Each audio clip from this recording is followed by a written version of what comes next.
Wolfenstein: The New Order was an action-packed first-person shooter in an alternate universe where Nazis won World War II. The game had balls-to-the-wall action second to maybe Doom. Wolfenstein 2 is more of the same, which is great. However, it doesn't push the series further the way a sequel should.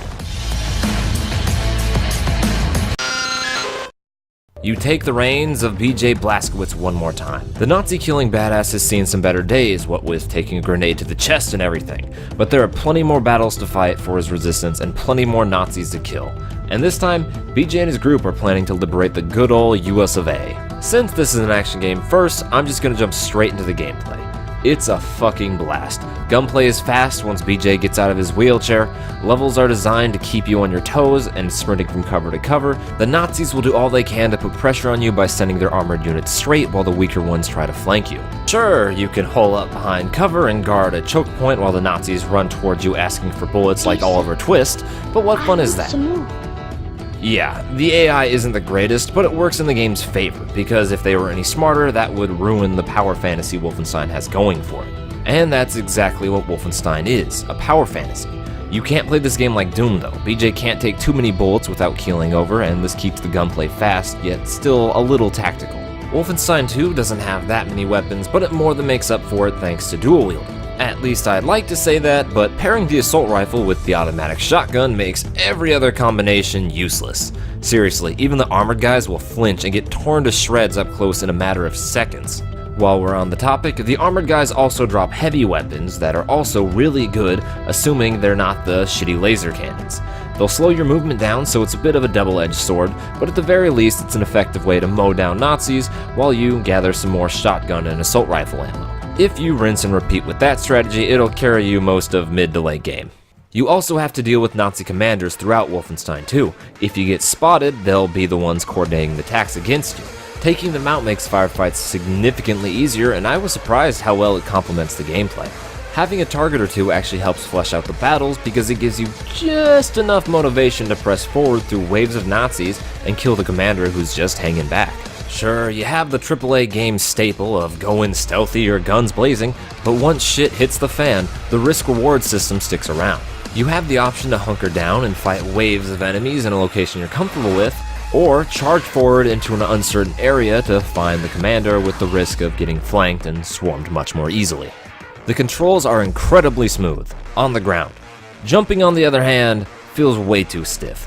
BJ will almost never pull himself onto ledges or climb over obstacles if he's already in the air. Admittedly, getting stuck in a broken pipe is quite the sad feat for a super soldier. You'd think he'd be able to climb out, but nah, he lives here now.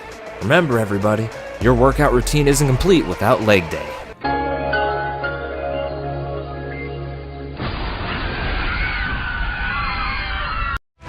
You've also got a ton of collectibles scattered throughout each level. Most of them are pretty useless, except for the weapon upgrades, so there's not really much of a reason to find them all unless you're a completionist. The good news is you can return to the previous areas on optional assassination missions. After figuring out the confusing decoding minigame, you can track these guys down and introduce them to the ways of the tolerant left, which is what I'm assuming BJ calls the gun in his left hand. It's a good way to add some extra missions for those who enjoy the combat, especially since there's no multiplayer mode, but there's not much substance for the story shills like me. Speaking of the story, it's solid enough, but the closer you look at it, the worse it becomes. But first, the good. The American freedom and equality themes are pretty strong, which resonates with my red-blooded American spirit or whatever. Wolfenstein 2 is also another revenge tale. This time you're hunting General Engel, the lady that somehow got a promotion despite having a massive concentration camp breakout happen on her watch. Not really sure about the logic on that one.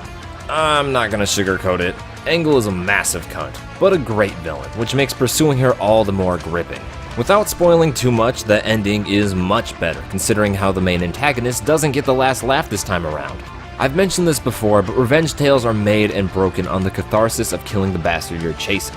While we're on the ending, what in God's green earth did they do to Twisted Sister's song? This cover is trash, and I'm a huge metal fan. It's even weirder because the rest of the soundtrack is pretty good. Ugh, God, okay, make it stop right now, please. Where was I? Alright, good things. The cinematic camera angles are the true heroes in this story. they keep things engaging by making sure the cutscenes are interesting and varied. I appreciate the little details because they honestly do a good job at covering up the story's less than strong writing. The game also has a lively hub world. Major characters will speak to each other instead of holing themselves in their room like me on a bright sunny day. Even the unimportant background characters have names, adding to the believability of the world and movement. Okay, enough of the positivity, time for the complaints. Wolfenstein 2 follows the same structure as the first game. BJ wakes up after some time has passed, helps the local resistance, and turns the table against the Nazi war machine by stealing and blowing up their shit because for some reason they never mass-produced their most effective airships and submarines and thought one was probably good enough. Basically, it doesn't feel as fresh as the New Order. One of the main differences, however, is the tone starts off a little bit more depressing. Turns out, taking Bruno Mars' advice and taking grenade blast impacts BJ's outlook on life. I guess missing a few vital organs will do that to a guy. The problem is constantly reminding the player about his imminent demise puts a damper on the whole action-packed shooty part. The gameplay and story are tonally inconsistent. It also doesn't help that Wolfenstein 2 just says fuck it halfway through and goes back to New Order's tone. I mean, Jesus Christ, a little consistency would be nice. It should be no surprise that you're going to be dealing with race in this plot, what with Nazis and all that, but I've got a teeny tiny problem with Wolfenstein 2 removing all nuance. The gist is, ever since Germany gave the New York Stock Exchange a little too much of a boom, it stated most white people were totally fine with Nazis taking over. The KKK and Nazis are totally best buds in this game, and I'm calling bullshit. Old school white America hated everybody. If America can despise the Irish at one point, do you really think those racist white people would be cool with German-speaking immigrants taking over the government? Because I don't. To reiterate, the problem is a lack of nuance, but that's bound to happen when you don't go any further other than saying 1900s America was racist. It baffles me that Wolfenstein 2 will give the Father of the Year a genuine moment to show he wasn't the worst scumbag ever, and not go any further on the racial divide in America that they bring up. It's set up this way for the convenience of the plot and never gets resolved or even really addressed toward the end of the game. So Wolfenstein 2 basically implies, if we kill enough Nazis, America's racism problem will get fixed, even though that doesn't make any fucking sense. Point being, reducing something as complex as race to a two-dimensional stance of, oh god, white America is so racist, just kinda makes me roll my eyes. Let's see, the cast is also getting far too bloated. With the exception of Grace, none of the new secondary characters get nearly enough time to develop. I'm sorry, did you want to learn a little bit more about Engel's daughter who switched sides, or the Southern Communist? Well, too bad. Get fucked. Don't get me wrong, the story is still a fun time, it just has its share of flaws. The real reason to play Wolfenstein 2 is the phenomenal gameplay. It'll fill you in on the story if you're a newcomer, but even still, a New Order is a better option. But you can't go wrong with New Colossus, especially compared to most of the first-person shooters on the market. Wolfenstein 2, A New Colossus, gets a B. Alright, I hope you guys enjoyed the review. As always, feel free to fill me in on your thoughts on the game, your opinions, if I missed anything or was just completely off base.